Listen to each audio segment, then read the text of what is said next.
Noah's Ark. When the world was still very young, it began to fill up with people and all sorts of creatures. In those days, there was a man called Noah. Hey, how you doing? He was 600 years old. And that was way before Medicaid. Oh yeah, and honey, I could still bang like I was 250.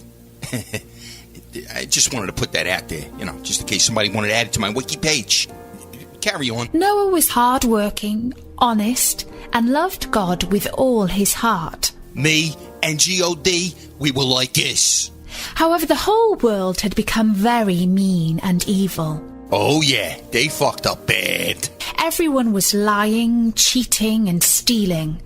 People often got into fights, and sometimes they even killed one another. By today's standards, it was the equivalent of shopping at Walmart, but on a global scale. God decided to send a great flood and drown all of his creation under the waves. Now, for the record, I thought this move was a little bit of an overreaction.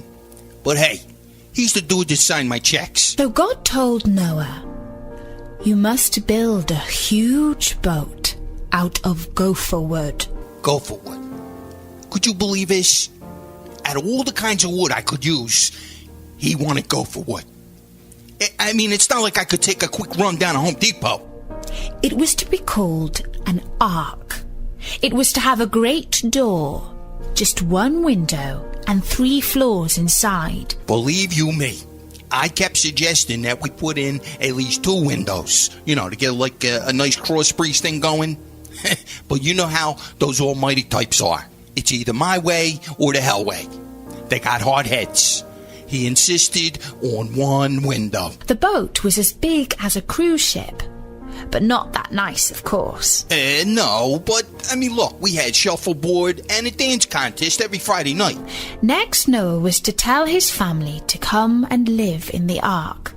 And they must also bring 1 male and 1 female of every type of creature. Oh, jeez. You should have been here for that conversation. It was like telling a black guy to turn down his car radio. In the middle of August. In North Philly. You'll get the idea. And so Noah and his 3 sons, who were called Shem, Ham, and Japheth, set about building the ark. Japheth? Who the fuck names the kid Japheth? That was his mother's idea, snarky cunt. She left me for this younger shepherd who had a way bigger staff, if you know what I mean. Anyway, that's a story for another time. Sorry, go ahead. Other people saw them working hard in the hot sun and thought that they were wasting their time. They laughed at Noah and his sons and teased them. And let me tell you something. It's really started to get on our nerves. Breaking our balls day and night. But I knew in my heart that I would no longer have to tolerate their mocking laughter from their saltwater graves. That was a little inappropriate. But still Noah kept believing and building, till one day the ark was completed. In your face! Noah and his sons collected the animals, 2 of every kind, and gathered them in the ark. I even grabbed a couple manatees. You could thank me for that. They did not need to keep them apart. They all lived on grass and leaves, and although the larger animals became a little thin, they were content to lie down and leave the other creatures unharmed. Now, my sons, on the other hand, there was a few episodes with sheep that I'd really rather not go into detail about. I don't even know why I brought it up. My bad. Then, just as God had promised Noah, it began to rain. Oh, yeah. It rained and it rained. It rained for 40 days and nights. It was like heaven had a busted pipe. The whole world was covered in water, and everybody drowned. Everyone on the ark was safe and dry, but the food was running out, and the people and animals began to look at each other hungrily. It was touch and go there for a while.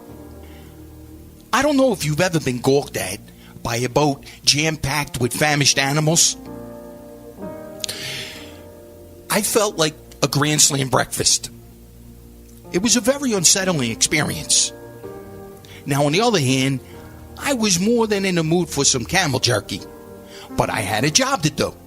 Noah looked out of his window, but all he could see was water. He wondered if there was any dry land anywhere in the world. I wondered if there was any dry land anywhere in the world. And so he released a blackbird called a raven into the air.